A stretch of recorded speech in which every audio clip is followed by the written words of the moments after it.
La paix de Jésus sur vous, je suis votre frère Ivan, suite du témoignage sur la seigneurie et divinité de Jésus-Christ. Il est écrit, et voici, une voix fit entendre des cieux ces paroles, celui-ci est mon fils bien-aimé, en qui j'ai mis toute mon affection. Matthieu 3 verset 17. Ce jour-là, le Saint-Esprit ouvrit ma vue spirituelle pour voir un combat terrifiant. Dans ce combat, il y avait 3 combattants qui s'affrontaient. Parmi ces 3 combattants, il y avait un combattant qui représentait le peuple de Dieu, puis je voyais les 2 autres combattants qui avaient uni leurs forces pour vaincre le combattant qui était aimé de Dieu. En unissant leurs forces, le combattant qui était aimé de Dieu était sur le point de mourir, puis j'entendais la voix terrible du Père de notre Seigneur Jésus-Christ qui disait « À cause de Jésus-Christ, je prolonge ta vie ». Subitement, je voyais le corps de ce combattant qui était aimé de Dieu se transformer. Son corps était chargé d'électricité, c'était une onction spéciale qui lui avait été accordée afin de remporter la victoire. Alors que je voyais ces choses, je fus troublé de la grâce qui était sur ce combattant et de l'énergie vitale qui circulait dans son corps. Oui, Église de Jésus-Christ, comme le Père du Seigneur le disait dans cette expérience qu'à cause de Jésus-Christ je prolonge ta vie,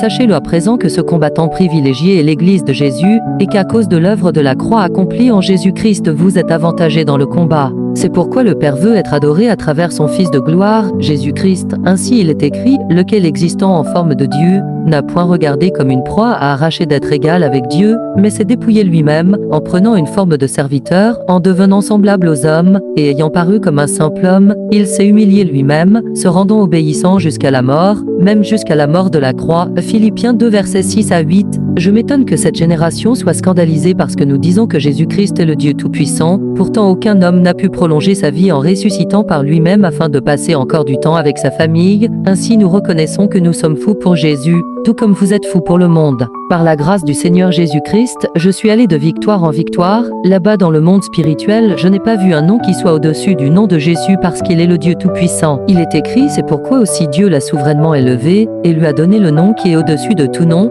afin qu'au nom de Jésus tout genou fléchisse dans les cieux, sur la terre et sous la terre, et que toute langue confesse que Jésus-Christ est Seigneur, à la gloire de Dieu le Père. Philippiens chapitre 2.